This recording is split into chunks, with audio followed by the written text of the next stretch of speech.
All right, let's just generalize rhythm and timing. Both these subjects I expect you to do a little bit of reading on. First of all, I would Google rhythm and time signature on Wikipedia, and then follow some of those links. That can be a very complex issue.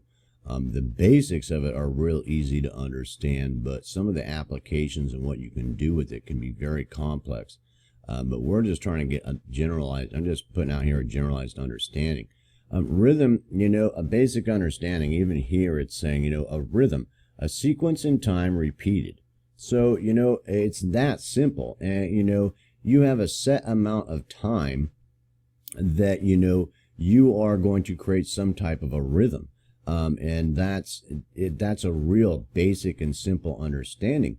To where, you've got 4 beats, over a measure, and we'll get into the timing here in a minute, or, how that's going, how exactly you're going to put some type of a groove together or some type of a rhythm that's going to repeat, in a set amount of time.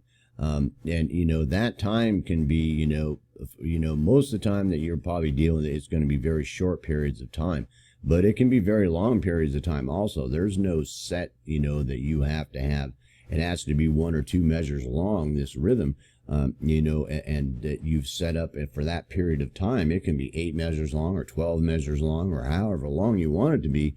But it's basically going to get repeated, or it's, a set form. Sometimes it won't get repeated. Sometimes, you will have set up this rhythm that's very complex. Beats, whether they're harder or softer, and, stuttered or whatever, type of articulations you might do in this rhythm or this groove that might last, 12 measures, and then it, completely changes. So there's really no rhythm, there's no repeatedness to it all. And it's just set that way. And that's a whole different way to look at rhythm and groove. But the basics of it is that simple, of sequence and time repeated. And that can work 2 ways, to where either you've created some type of rhythm for a specific amount of time, or you have created a rhythm outside of the time element, and then you're trying to find some type of time to contain that in. So you have to figure out some type of key signature or some type of timing signature. Now, some type of timing signature that you can contain what you've worked on, and you may have to change it in some way so that you can fit it in time in, notation, which can be very difficult. And sometimes there's been times where I've heard that where it just doesn't really fit in nowhere, but it sounds good, and you'd be like, well, that rhythm sounds really cool, but it'll fit in nothing, and it's like, I can't fit it into a time signature, and I've seen that happen, and that can be very real. So that's something to keep in mind, that there's actually been times where I've had people ask me, well, can you just put that, and I'll put this little measure in there, that, I've made a notation that, it's out of time, there's no time signature to fit this in, but the guy wanted it like that. And, because it was part of the rhythm and groove of what he had going on, and it really was, so, but it's that simple when you're talking about the rhythm, and, and the complexities that you can do with that can be, there's all kinds of things and different things you can do in that, as far as the articulations of the beats and, how it's put together. But that's the basic concept to work from. So try to keep it that simple in your head, but I suggest you do a little bit of reading on it so that you can understand some of the complexities that can be involved. All right, time signatures. Time signatures and timing like this can be directly related to rhythm. And the thing about time signatures, before we get into that at all, is that how it can be related to rhythm. Complex compositions that'll have, basically you have a rhythm and you've put it together and you've had to try to contain this into some type of time signature. And you had this other rhythm that, has this, well, basically, they both of them, they sounded cool together, but they're not even in the same time signature. So you're having to actually change time signature as you move through time to, to contain those 2 different rhythms that you've put together for some cool piece of work that you've done. And that's one of the applications. The simple applications of time signature is real simple, but that can be one of the complexities. is that you've got this rhythm that you've worked out that's really cool, and it's over, 2 measures, and you've figured out that, it's 9/8 time, 9/8 time signature. And then you've got this other groove that you put together that comes after, and it's like, what? Not working for none of that. So, but it sounds good in your composition. So, but you have to change time signature. And it might be real simple to a 3/4 time signature or something else. But, that if you keep it that simple in your mind, that those, separate sections and those separate rhythms or those separate grooves can actually be different time signatures, so that when you're seeing a piece of music that it changed time signature, because more than likely the groove and the rhythm changed, so that you're having to make some type of complex structure that's different, multiple time signatures to contain these rhythms and grooves that you put together. And that subject can get very complex also, but that's a real simple way to look at it, so that you can keep that in your mind very simple. All right, and time signatures. The basics of time signatures is very simple. You've got a basic example here is you've got 3/4 time signature. So that's 3 beats per measure. That means from the beginning to the end of the measure before it goes to another measure. And the bottom note is going to denote a quarter note, or it's going to denote an eighth note, or it's going to denote something like that, or it could denote a half note with a 2 underneath it. And it's that simple.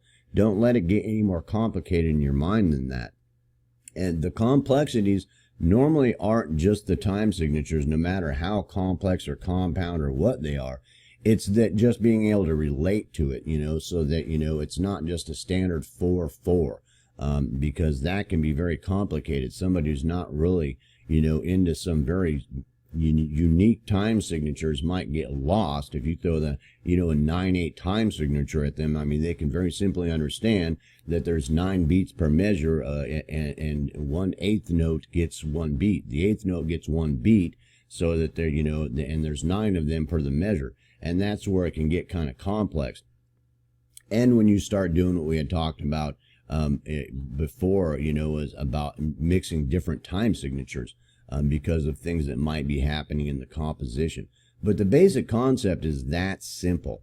I do suggest, just like with the rhythm, that you Google this on Wikipedia and follow some of these links, so you can have a basic understanding. I don't expect that you get in there, and make it a research that lasts you a year or two, but you might. But just a basic understanding of what's happening there.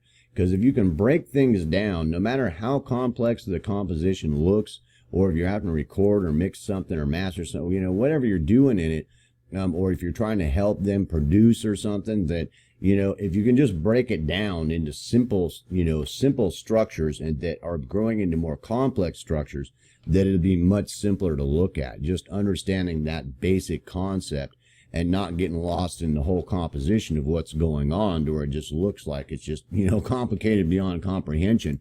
That just break it down into smaller and smaller pieces until you get it down to a smaller enough piece to where you can comprehend what's going on with the rhythm and the time signature, and then start piecing together how it's going into the rest of it, into a much more complex composition. And if you keep it that simple in your mind, you shouldn't have too many problems with that. But I do suggest you look at both of those and peruse through those, just to get a little bit better understanding. But that's basically the basics of it. And when you get in there, be real careful that there's a whole lot of things in rhythm and timing that you can get lost in. I mean, you could very literally spend years, studying that, and if you're really into it, that's cool. But you might not be, I mean, if you're focused on reggae, you might not want to spend the next 4 years studying rhythm and timing. It might not be that important to you. You might want to study some rhythm and timing as far as in time signatures, as far as reggae is concerned, if you're into that, or genres and structures, forms and structures that you're working in. But it's not a bad idea just to have a general understanding of it, and that's a basic understanding of it. So I hope that was very clear and basic.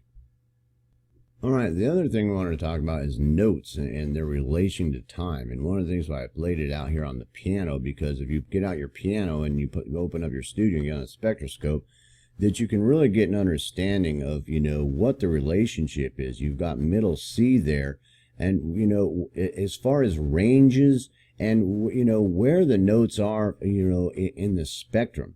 That way that, you know, with just a real basic understanding of this and messing around with it for a while, that you may not, I mean, you're more than likely going to get to a point where you understand where the frequency ranges are pretty well.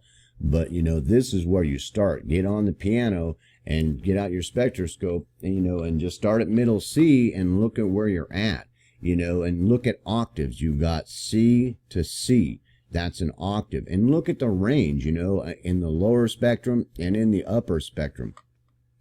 And, you know, and if you've got, and go as high as it'll go and as low as it'll go. And if it's going out of range, you know, get out your tone generator and, you know, and try to see that, you know, what those spectrums are, because you put the spectrum on there or the tone generator and you find C way up in the higher registers, it should show you on the spectroscope about what note you're at.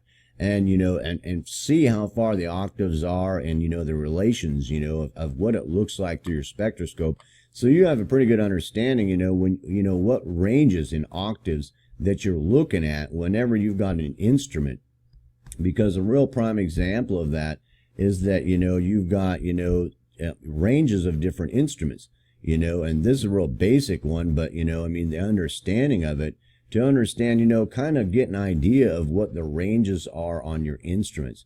And you see the piano here and you can see the range on it. And I definitely suggest you find some things like this and download them, keep them in your studio, for really being able to look at things. So when you're mixing and recording, and you might have suggestions, or you might add some things to it to help the composition, so that you're filling out the spectrum or you're condensing this, however that it's going together. So you got an understanding of what frequency ranges are really functional for what instruments, and to understand the actual frequency ranges. And the piano is a good one to look at it from, because you can get a pretty high range there. And any of the things that aren't covered in the range on your spectroscope that might be real low, real high, you can get out a tone generator and just kind of look around in there and see what notes it's hitting, and how far separated the octaves are and stuff like that. So when you're EQing and doing, you know, work on things and mixing things, you've got an understanding of, you know, where those frequencies are, what the octave range is,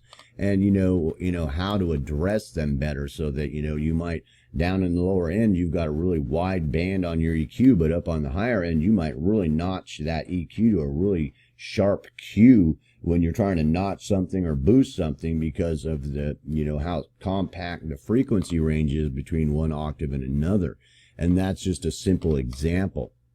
So I hope that, you know, I hope you get out your piano and your spectroscope and mess around with your piano. You download something like this, and to try to, you know, you can look around and find some real good ones that you can, you know, really mess around, you know, and look at what those frequency ranges on. Maybe pull out your synth that has some patches of them, and really, you know, fine tune where, you know, the frequency ranges are worked, to make some notation, so that while you're working with any of those instruments, that you've got a pretty good understanding where they're going to fit in the frequency realm and the frequency range. Even if you're not the one composing it, that, you know, when you start to mix it, you're going to want to know where to put them, you know, in the stereo or in the spectrum, and how to mix them with other instruments that might be overlapping into the same spectrum area, and how to deal with that by EQing. Maybe you've got the piccolo here and the flute's going up in the register, but up in here, when they start working together, what are you going to do there? That's, you know, the flute's down here and the piccolo's separate up here,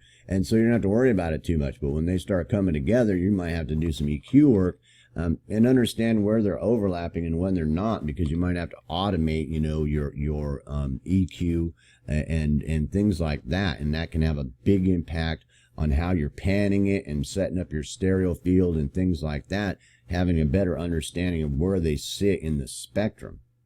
So I hope you download that, and I hope you mess around with that a little bit and get some little bit better understanding of that. And, you know, and keep some notes of that, of, you know, where they're at in the frequency range and the octaves that you're dealing with. And I hope I made that real simple and real basic, and I hope that should be fairly easy for you to do and experiment around with. And just playing around and experiment will definitely open up some doors, and you know, make some notes about what you're doing and what you're seeing.